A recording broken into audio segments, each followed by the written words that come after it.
Hello dear student, my name is Manish Prajapati from vintage campus Roorkee. Start करते हैं हमारी आज की क्लास।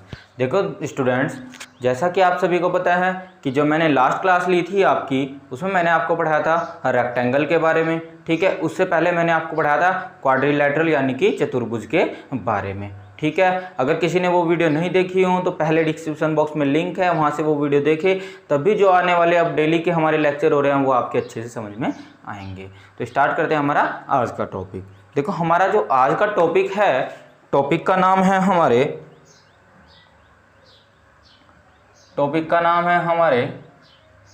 पैरेललोग्राम। टॉपिक का नाम है हमारा पैरेललोग्राम। पैरेललोग्राम यानी कि हिंदी में इसको आप कहते हो समांतर चतुर्भुज। हिंदी में इसको आप कहते हो समांतर चतुर्भुज। ठीक है, समांतर चतुर्भुज। तो देखिए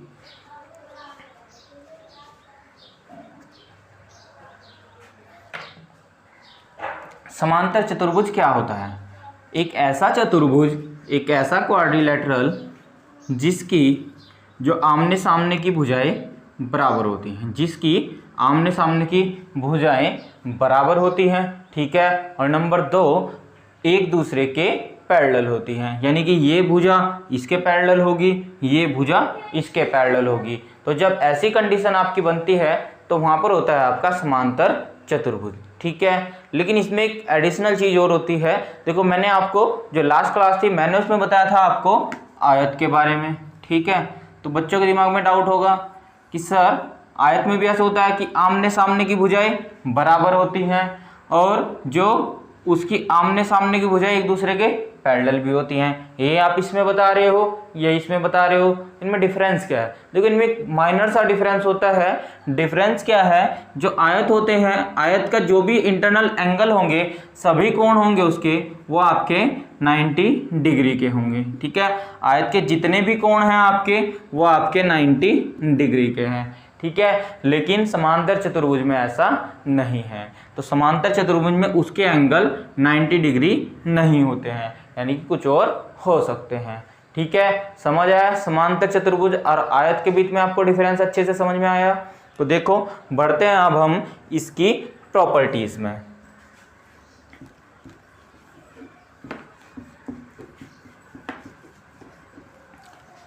देखो मेरा पढ़ाने का तरीका आपको पता होगा। मैंने आपको अभी थ्योरी में आपको करवा रहा हूँ अच्छे से 1 बाय 1 जो भी आपके टॉपिक आ रहे हैं मैं सबकी आपको थ्योरी कंप्लीट करा रहा हूँ, और थ्योरी भी बिल्कुल बेसिक से लेके एडवांस लेवल तक। उसके बाद जब आपकी थ्योरी हमारी कंप्लीट हो जाएगी, उसके बाद हम अपनी क्लास लेंगे जिसमें हम इसी थ्योरी पर बेस अच्छे क्वेश्चन करेंगे।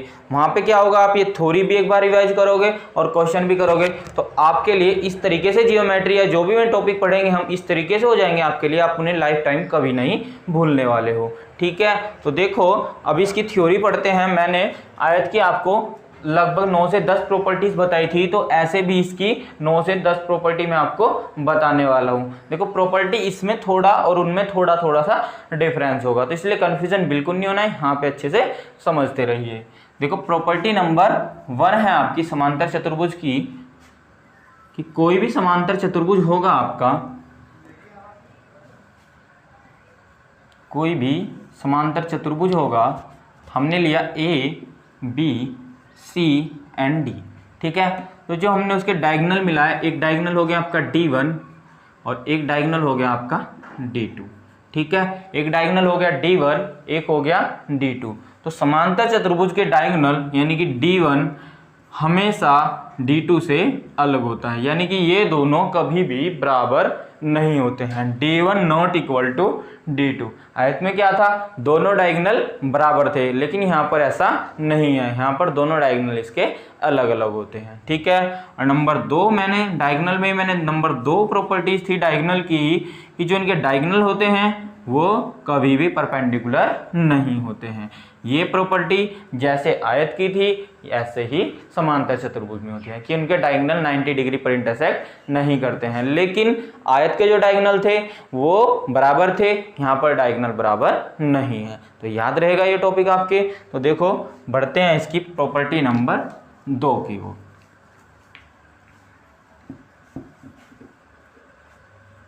प्रॉपर्टी नंबर 2, ठीक है। एक आपका समांतर चतुर्भुज हो गया, मैंने ये ले लिया इसका पॉइंट O है, ठीक है। तो इसमें जो आपका DO होगा वो बराबर होगा आपके OB के, DO बराबर होगा OB के, और AO बराबर होगा आपके OC के। कहने का मीन्स है कि जो थर्ड प्रॉपर्टी है आपकी या फिर सेकंड प्रॉपर्टी है वो है कि समांतर चतुर्भुज के विकर्ण आपस में समद्विभाजित होते हैं, ठीक है। यानी कि आपस में इसका जो सेंटर होगा जहाँ पर ये इंटरसेक्ट करते हैं वो पॉइंट इनके विकर्णों को बराबर 2 भागों में विभाजित करेगा, ठीक है। कोई डाउट है? लेकिन आप कहोगे सर ऐसा ही रेक्टेंगल में था, लेकिन रेक्टेंगल में और इसमें एक छोटा सा डिफरेंस है। मैंने रेक्टेंगल में क्या बताया था कि DO बराबर OB, AO बराबर OC, और ये भी आपस में क्या होते हैं बराबर, यानी कि हम AO को OD के बराबर लिख सकते थे, OC को OD के, OB को OA के, मतलब ये चारों आपस में क्या होते हैं बराबर होते हैं। उसका रीजन क्या था? क्योंकि डायगोनल क्या होते हैं आपके बराबर होते हैं। यहाँ पर डायगोनल आपके बराबर नहीं है तो इसलिए क्या होगा, खाली ये इसके बराबर होगा और ये इसके बराबर होगा, ये चारों आपस में बराबर नहीं होंगे, ठीक है। तो ये कंफ्यूजन नहीं रखना है आपको कि ये चारों बराबर होंगे या फिर ये दोनों बराबर होंगे, ठीक है। समझ आए यहां तक आपको? तो बढ़ते हैं इसकी प्रॉपर्टी नंबर 3 की ओर।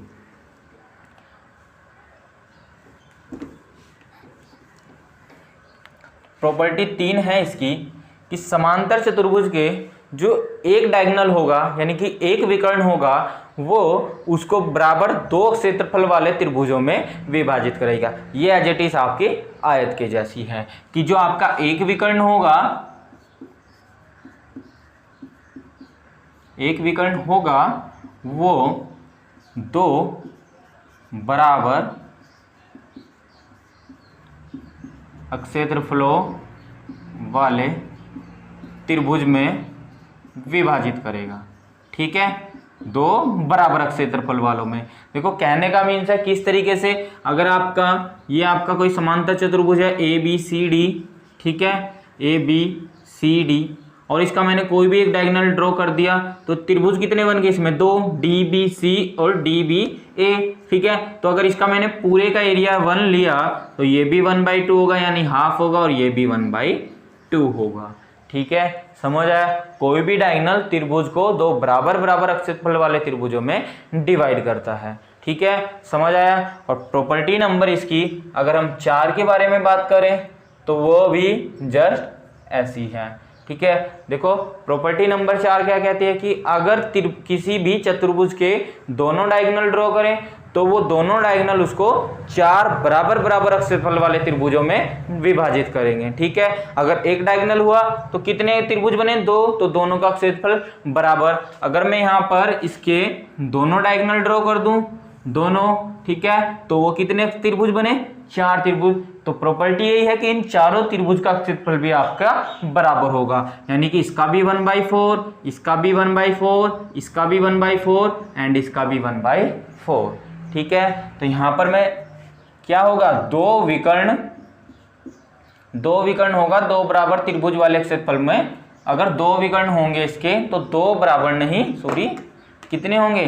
4 बराबर क्षेत्रफल वाले त्रिभुजों में विभाजित करेंगे, ठीक है। समझ आई प्रॉपर्टी नंबर 4? तो देखो आयत और इसमें थोड़ा सा डिफरेंस है। बच्चे कहीं पर आयत के फॉर्मूले लगा देते हैं, कहीं पर पैरेललोग्राम के पैरेललोग्राम के फॉर्मूले लगा देते हैं, ठीक है।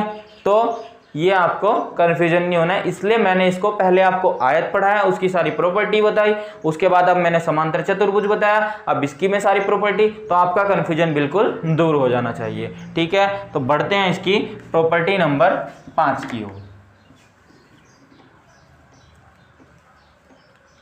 देखो प्रॉपर्टी नंबर 5 है कि अगर हम किसी भी समांतर चतुर्भुज के अंदर हमने कोई भी पॉइंट ले लिया, जैसे मैंने यहाँ पर कोई पॉइंट लिया इसका ओ, मैंने कोई पॉइंट ले लिया, ठीक है। किसी भी समांतर चतुर्भुज के अंदर आप कहीं पर भी कोई भी एक पॉइंट मान लीजिए और उससे आप उसके सभी वर्टेक्स यानी शीर्ष को मिला दीजिए, उससे आप उसके सभी शीर्ष को मिला दीजिए, A, P, C and D, ठीक है। तो इसमें कितने त्रिभुज बन गए? त्रिभुज 1, 2, 3 एंड 4। ठीक है। मैंने लिया ये A1 इसका एरिया A2 इसका एरिया A3 एंड इसका एरिया A4, ठीक है। कितने हो गए? A1 A2 A3 A4, 4 त्रिभुजों में ये डिवाइड हो गया। तो देखो यहाँ पर प्रॉपर्टी क्या होगी, A1 plus A3 equal to हो गया A2 प्लस A4, ठीक है। जस्ट रेक्टेंगल वाली प्रॉपर्टी। रेक्टेंगल में भी सेम था कि अगर हम किसी भी चतुर्भुज या किसी भी रेक्टेंगल के अंदर कोई भी एक पॉइंट ले लें और उससे हम चारों शीर्ष को मिला दें तो वहां पर जो 4 त्रिभुज बनेंगे उनके जो प्रॉपर्टी होगी वो होगी A1 प्लस A3 बराबर होगा आपका A2 प्लस A4 के, ठीक है। एज इट इज ये प्रॉपर्टी आपकी समांतर चतुर्भुज में भी होती है। तो आगे बढ़ते हैं। देखो ये वाली प्रॉपर्टी कहाँ से आई थी, ये मैंने आपको प्रूफ करके बताया था। आज फिर आप देख लेना, अगर किसी के कल वाली बात क्लियर ना हो तो देखो मैंने इसकी एक हाइट ले ली थी, ये हो गया मेरा H1 और इसकी मैंने हाइट ले ली थी H2, ठीक है। टोटल हाइट मैंने मान ली इसकी H है आपके समांतर चतुर्भुज की, ठीक है। अब देखो A1 प्लस A3 निकालते हैं। देखो A1 मैंने क्या लिया, इसकी ये लेंथ हो गई हमने हमारी L, ब्रीथ हो गई B, ठीक है। ये वाली साइड हमारी B तो ये भी B, ये L हो गई तो ये भी L। अब A1 की वैल्यू 1/2, बेस कितना हो गया आपका L हो गया, ठीक है। हाइट कितनी हो गई आपकी H1 हो गई प्लस 1/2 बेस कितना हो गया आपका L हो गया, ठीक है। और इनटू में हाइट कितनी हो गई इसकी H2 हो गई। अब बराबर 1/2L कॉमन ले लो आप, 1/2L तो हो गया आपका H1 प्लस H2, ठीक है। तो यहाँ से देखो 1/2L H1 प्लस H2, यहाँ से यहाँ तक H1, यहाँ से यहाँ तक H2 और यहाँ से यहाँ तक टोटल कितनी हो गई आपकी H, यानी H1 प्लस H2 की वैल्यू कितनी है H, यानी कि टोटल समांतर चतुर्भुज की ऊंचाई। तो H1 प्लस H2 की वैल्यू H, तो L इंटू H क्या है, मैंने कल बताया था बेस इंटू में हाइट। बेस कितना है L है, हाइट कितनी है H है, बेस इंटू में हाइट क्या होगा आपका समांतर चतुर्भुज का क्षेत्रफल। तो यानी कि ये कितना हो गया आपका 1/2 इंटू में एरिया ऑफ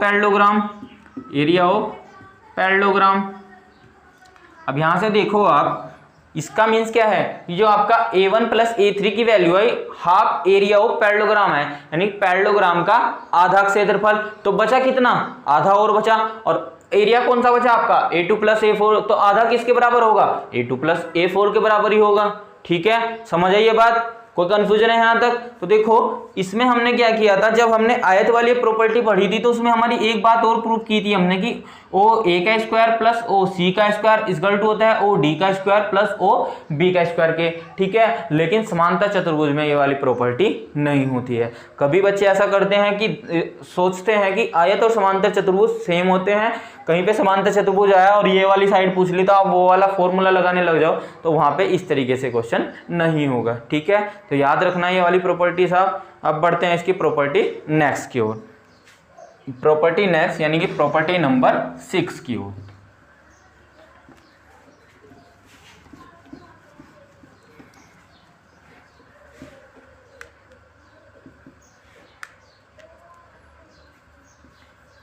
प्रॉपर्टी हो गई आपकी 6।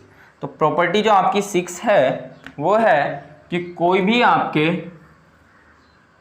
समांतर चतुर्भुज होगा, ठीक है, तो जो उसके डायगोनल होंगे D1 और D2, तो जो उसके डायगोनल होते हैं वो एंगल बाइसेक्टर नहीं होते। कहने का मीन्स अगर ये पूरा हमारा 60 है तो ये 30 और ये 30 हो जाए, ऐसा नहीं होगा। यानी कि जो ये डायगोनल है ये इसके एंगल को दो बराबर बराबर भागों में डिवाइड नहीं करेंगे। क्यों नहीं करेंगे, वही सिंपल सी बात है। देखो ये क्या है, यहाँ पे अगर मैंने ये इसके पैरेलल है, अगर मैंने ये अपना x ले लिया एंगल, तो ये एंगल ये z वाले रूल से ये एंगल इसके बराबर हो जाएगा एक अंतरंत्य कोण, तो ये x हो गया। ये मैंने एंगल y ले लिया अपना, तो ये y है, तो कौन सा एंगल y हो जाएगा, ये, तो ये भी एंगल आपका y हो जाएगा। तो दोनों एंगल क्या हो जाएंगे आपके, अलग अलग हो जाएंगे, ठीक है। तो समझ आया आपके कि जो डायगोनल होता है वो समांतर चतुर्भुज का एंगल बाइसेक्टर नहीं होते हैं, ठीक है। कोई डाउट है यहाँ तक? बढ़ते हैं इसकी नेक्स्ट प्रॉपर्टीज की ओर। प्रॉपर्टी नंबर 7, ठीक है। प्रॉपर्टी नंबर 7 देखो, मैं एक आपको प्रॉपर्टी सब में बताई है मैंने, क्वाड्रिलेटरल में बताई है, रेक्टेंगल में बताई है, और मैंने बोला था कि ये मैं आपको जितने भी हमारी चतुर्भुज वाली आकृति आएंगी सब में मैं आपको बताऊंगा। तो वही क्वेश्चन है आपका कि किसी भी समांतर चतुर्भुज के अगर हम चारों मिड पॉइंट को मिला दें, ठीक है, चारों मिड पॉइंट को हमने मिला दिया, तो जो अंदर ये बनने वाली आकृति PQRS, अगर मैं ये ABCD ले लूँ तो PQRS कैसी आकृति है, ठीक है, PQRS कैसी आकृति है, ठीक है। तो देखो कैसी आकृति है, कैसे प्रूव किया था इसमें हमने, पहले इसका एक डायगोनल ड्रॉ किया, मैंने माना इस डायगोनल क्या है आपका D1 है। मिड पॉइंट थ्योरम मध्य बिंदु पर मैं बार बार रिवाइज कर रहा हूं कि अगर इसके मिड पॉइंट और इसके मिड पॉइंट को मिलाकर हमने एक लाइन ड्रॉ कर दी तो ये इसके पैरेलल होगी, और अगर ये पूरी हमारी A है तो ये इसकी आधी होगी। बता रहा हूं मैं बार बार, वही चीज है, इसको आप थोड़ी देर के लिए ऐसे भूल जाइए,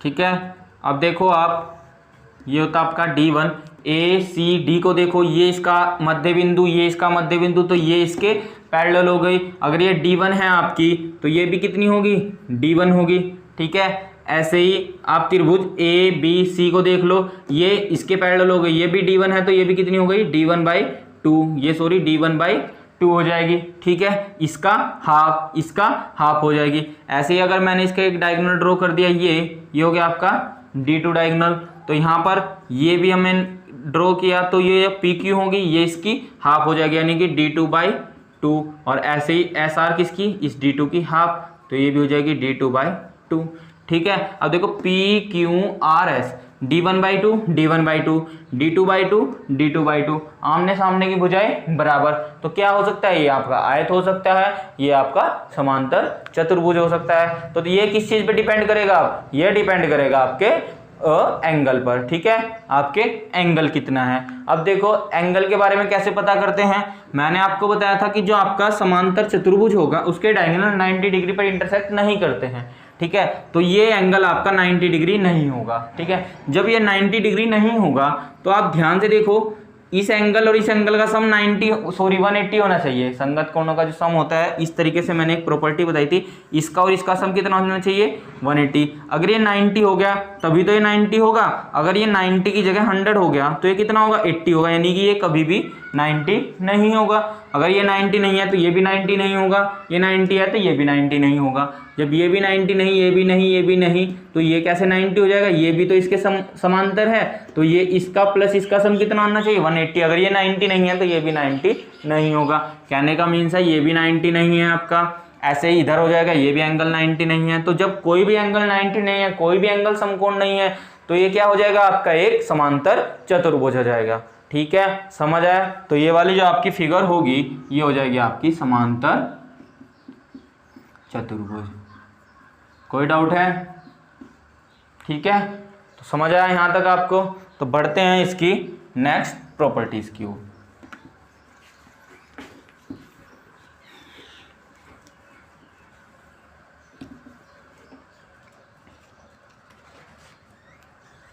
प्रॉपर्टी नंबर 8, ठीक है। प्रॉपर्टी 8, किसी भी समांतर चतुर्भुज कि अगर हम किसी भी समांतर चतुर्भुज में उसकी किसी भी एक भुजा को बेस मानकर सामने वाली भुजा पर एक त्रिभुज ड्रॉ कर दिया हमने, ठीक है। ये हो गया त्रिभुज ABCDO, ठीक है। तो जो इस त्रिभुज का एरिया होगा वो हमेशा इस समांतर चतुर्भुज के एरिया का आधा होगा, ठीक है। यानी कि कहने का मीन्स है एरिया ऑफ त्रिभुज बराबर 1/2 एरिया ऑफ पैरेललोग्राम, ठीक है।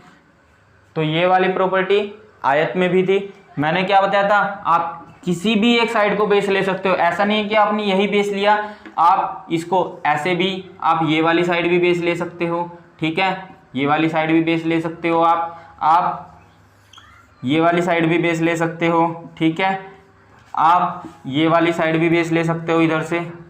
तो आपकी मर्जी है, किसी भी एक साइड को बेस लेके, और ऐसा नहीं है कि ये यहीं पर होगा, इसको आप ऐसे भी बना सकते हो, कोई इसका मध्य बिंदु या फिर कोई फिक्स पॉइंट नहीं होगा, इसको आप ऐसे भी मतलब कहीं पर भी ये त्रिभुज बना दो, लेकिन किसी भी समांतर चतुर्भुज के अंदर बनने वाला त्रिभुज किसी भी एक बेस से, ठीक है। तो वो जो त्रिभुज का क्षेत्रफल होगा उसका क्षेत्रफल आपके समांतर चतुर्भुज के क्षेत्रफल से आधा होगा, ठीक है। कोई डाउट है यहां तक?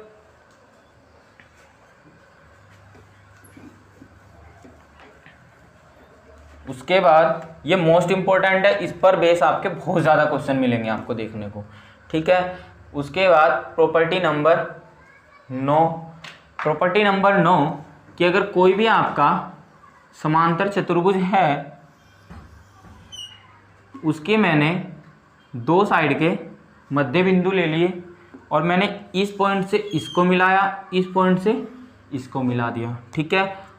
और ये हो गया इसका diagonal A B C D, ये P, ये हो गया Q। P क्या है आपका? मिड पॉइंट है। P क्या है आपका? मिड पॉइंट है। Q भी आपका मिड पॉइंट है, यानी कि मध्य बिंदु है, ठीक है। अगर कहीं पर इस तरीके की कंडीशन आ गई तो ये हो गया हमारा O, ये मैंने लिया O डैश, ठीक है। अगर कहीं पर भी इस तरीके की कंडीशन आ गई तो ये इसको तीन बराबर बराबर भागों में विभाजित करेगी। कहने का मीन्स है OD बराबर हो जाएगा O डैश के, बराबर हो जाएगा O डैश B के, यानी कि अगर किसी भी चतुर्भुज के दो साइड के मध्य बिंदुओं को उसके सिर से हम मिला दे तो वो उसके डायगोनल को तीन बराबर भागों में विभाजित करती है, ठीक है। कोई डाउट है? देखो कैसे इसको थोड़ा सा हम समझते हैं, इलेबरेट करते हैं इसको कि किस तरीके से ऐसा होता है। तो आप जरा ध्यान से देखना कि जो DC है वो AB के क्या है? पैरेलल है। मैंने माना AB की लेंथ है L, ठीक है। तो DC की भी लेंथ कितनी हो गई? L। तो QB की कितनी हो गई? L/2, क्योंकि मिड पॉइंट है। ये भी आपका L/2, ये भी आपका L/2, ये भी आपका L/2, ठीक है। यहाँ तक कोई डाउट है? ये मैंने ले ली, इसकी ब्रीथ B है, तो ये भी ब्रीथ कितनी हो जाएगी? B हो जाएगी। कोई डाउट है यहाँ तक? अब ध्यान से देखिए, अब मैंने ये वाला एंगल लिया X, ठीक है। ये वाला एंगल मैंने माना X है, तो ये वाली प्रॉपर्टी से संगत कोण क्या हो जाएंगे? बराबर। ये एंगल इस एंगल के बराबर हो जाएगा, एकांतर अंत्य कोण, ठीक है। तो ये इस वाले के बराबर, यानी कि ये वाला एंगल भी कितना हो गया आपका? X हो गया, ठीक है। उसके बाद मैंने ये एंगल लिया Y, मैंने ये एंगल लिया Y, तो ये एंगल Y है। तो ये देखिए ध्यान से, यहाँ ये इस तरीके से, ये इस तरीके से, तो ये भी एंगल Y हो जाएगा आपका। कोई डाउट है? एकांतर अंत्य कोण बराबर होते हैं, ये Y है तो ये भी। अब देखो एक ही भुजा पर दो पैरेलल लाइन के बीच बनने वाले एंगल, ये Y है तो ये कितना होगा? Y होगा। इस तरीके से बताया था मैंने, अगर ये एंगल इस एंगल के बराबर होता है, ठीक है, तो संगत कोण क्या होंगे? बराबर होंगे। ये Y है तो ये वाला भी एंगल Y हो जाएगा। कोई डाउट है? अब देखो त्रिभुज, देखो आप त्रिभुज DOP और त्रिभुज QO'B, त्रिभुज QO'B, ठीक है।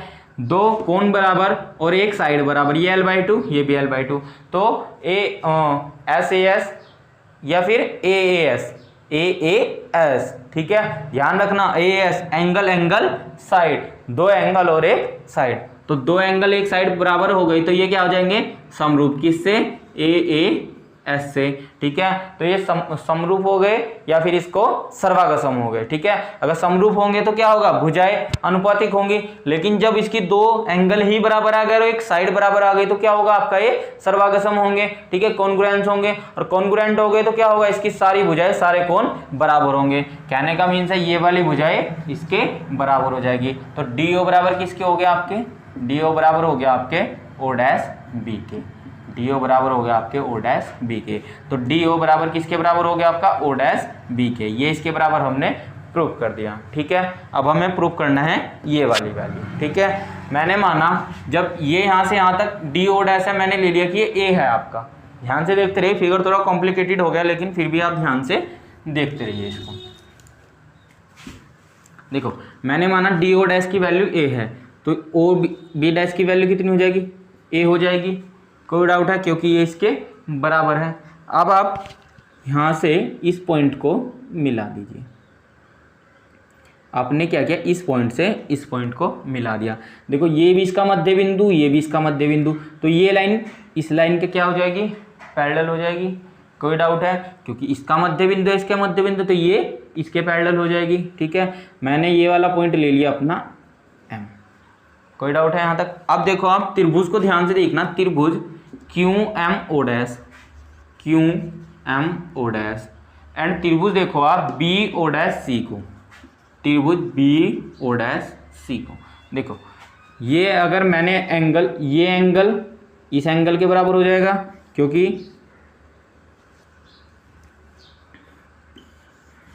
ये एंगल इस एंगल के बराबर हो जाएगा। पलट के देख लो, Z बन रहा है आपका एकांतर अंतःकोण, तो ये एंगल इस एंगल के बराबर। अब ये एंगल इस एंगल के बराबर हो जाएगा। क्यों होगा? क्योंकि क्या है, ये शीर्षाभिमुख कोण है। तो अगर किसी भी त्रिभुज के दो एंगल बराबर हो गए तो तीसरा एंगल अपने आप बराबर हो जाएगा। ठीक है, क्योंकि ये प्लस ये तो 180 माइनस ये प्लस ये तो ये वाला आ जाएगा 180 माइनस ये, तो तीनों एंगल बराबर हो गए तो त्रिभुज क्या हो गया, समरूप हो गया। तो ये तीनों त्रिभुज आपस में क्या है, समरूप है। समरूप त्रिभुज होंगे तो भुजाएं क्या होंगी आपकी, अनुपातिक होंगी। ठीक है, भुजाएं होंगी अनुपातिक, यानी कि A है, अगर ये वाली लाइन आपकी B है, इसकी ये वाली लाइन B है, तो ये कितनी हो जाएगी, इसकी B/2 हो जाएगी। ठीक है, B/2 हो जाएगी। समझ आए यहाँ तक? देखो कैसे, अगर मैं भुजा इसके अनुपातिक लूँ तो ये हो जाएगा आपका QM और ये हो जाएगा आपका BC, QM/BC। ठीक है, QM की वैल्यू कितनी है, B/2। देखो ये B/2 कहाँ से आया, कंफ्यूज मत होना। पूरी लेंथ कितनी है इसकी, B है। ठीक है, इसकी पूरी लंबाई कितनी है, B है। ये भी इसका मिड पॉइंट है, ये भी इसका मिड पॉइंट है, तो ये इस वाले डायगोनल पे कहाँ पे कट करेगी, इस लाइन के मिड पॉइंट पर। पूरी की लेंथ B, ये इसका मिड पॉइंट है, तो ये भी B/2 है, ऊपर वाली भी B/2 है। तो ये B है, ये B/2 है, तो B/2 अपोन में B हो जाएगा। ठीक है, तो यहाँ से इसकी मल्टीप्लाई इसके साथ, इसकी साथ, तो B से B कैंसिल, तो QM/BC की वैल्यू कितनी है आपकी, 1/2 आ गई। ठीक है, QM/BC की वैल्यू कितनी आ गई, 1/2। तो ऐसे ही क्या होगा, ये 1/2 का मीन्स क्या है कि जो आपकी QM है वो BC से क्या है, आधी है। QM किससे, BC से आधी है। ठीक है, कहने का मीन्स है अगर ये इसके अनुपात में आधा है तो अनुपात बराबर करने के लिए क्या होगा, BO' और अगर हम OM' का O'M और हम BO' का रेशो निकाले तो वो भी कितना होना चाहिए, 1/2। 1/2 कब होगा, जब ये हमारी कितनी होगी, A/2 हो जाएगी और ये कितनी हो जाएगी, A हो जाएगी। ठीक है, तो इसका मतलब ये A है, तो ये यहाँ से यहाँ तक की हमारी कितनी हो जाएगी, A/2। ठीक है, यहाँ से यहाँ तक की कितनी हो जाएगी, A/2 हो जाएगी। इसी प्रकार अगर हम यही चीज़ इस वाले त्रिभुज और इस वाले त्रिभुज में निकालें तो ये भी हमारी यहाँ से यहाँ तक की कितनी प्रूफ कर सकते हैं हम, A/2, और A/2 प्लस A/2 तो ये टोटल कितनी हो गई आपकी, A हो गई। ठीक है, तो ये भी A, ये भी A, ये भी A, तो कहने का मीन्स है ये बराबर इसके हो गई और बराबर इसके हो गई। देखो बहुत ज़्यादा कॉम्प्लिकेटेड हो गया ये क्वेश्चन, लेकिन समझने के लिए बहुत ज़्यादा आसान है। आप इसको एक बार देके, दो बार देके, 3 बार देके, लेकिन इसको अच्छे से ट्राई करें। देखो क्योंकि जब तक आप ये प्रूफ करना नहीं सीखोगे तो जो आपके क्वेश्चन आएंगे, क्वेश्चन में भी आपको जस्ट यही सब प्रॉपर्टी, यही अप्रोच लगानी पड़ेगी, कहाँ से आपको ट्रायंगल बनाना है, कौन किसको आपके समरूप दिखाना है, कौन किसके सर्वागसम प्रूफ करके आपको साइड की लेंथ निकालनी है। ठीक है, वो सब चीज आपकी यहीं से आएंगी। ठीक है, समझ आ गया होगा आपको। आप इसको एक बार घर पे भी ट्राई कीजिए, आपको अच्छे से समझ में आ जाएगा। तो हमने प्रूफ कर दिया ये इसके बराबर होता है और ये इसके बराबर होता है। ठीक है, देखो अब बढ़ते हैं इसकी प्रॉपर्टी नंबर, लास्ट है हमारी